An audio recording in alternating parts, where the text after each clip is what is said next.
Mao ni ang pangitabo sa atong balutan sa wala pay bagyo. 11 ka tre ang atong gibaligya aning panahona mga dol. Ug ang edad sa atong balot na ay 16 na ay 17 mo nang makapili gid atong customer kung asa ang ilang ganahan. Ug shout out day ko sa mga solid followers ug silent viewers nako nga amo ra gyapong mga silingan. Malit day sila karon og balot kay mao man ilang ganahan kaning gagmay og piso. Ug napoy nakalaag nga mga content creator gikan sa lahi-lahi nga lugar diri sa Camiguin. Shout out nako dito Tahi TV nga nagdeliver sa kandila og kay ma'am ka ate ka idol. Uban ang iyang bata nagapit kuno sila kay nakadaog sila sa mga padula ug ang ilang premyo gikaon nila og balot. Out kay Julie Lopez, o nana po din karon.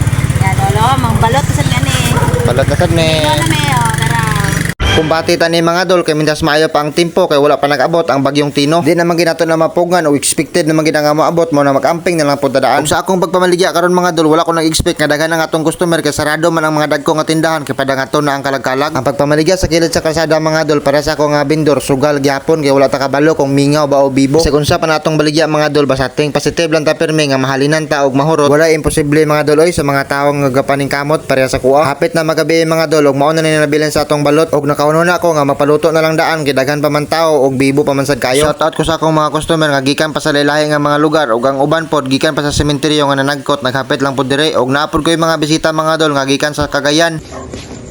Dati na ko mga dolo, nag-ayos silang ticket, nakakakaya daw sila na bisita din sila dari sa Camiguin niya, nakakaon sila palot dari sa ato. Makapakayong Ano? Piti na sa Salad! Salamat sila. Salamat dol. Salamat kayo. Salamat kayo dol. Karangalan na kay na mga duloy kay tungod sa to pag video daghan natong maamigo. Unya gikan pag sa lahi-lahi nga lugar kay wa ta kabalo kung makaabot dito sa ilapuhon. Ug di na to matagdan nga nanginahanglan ta silang tabang na ato madulan. Ana ra gud mga dol, mga tawo ra beta pila ra bay kalipay. Ug tan-aw na to ni mga dulo kay naay mo bayad nagyaka sila kay tungod sa kabusog ilang gihap ang ilang kwarta. Ay wa na, piti na sad ni. Ug dinhin na lang tama natong video mga dol kay nahurot naman ang atong balot grasya sa Ginoo. Truhan na po nato og mapuhon kung di pa maabot ang bagyo, piti na sad.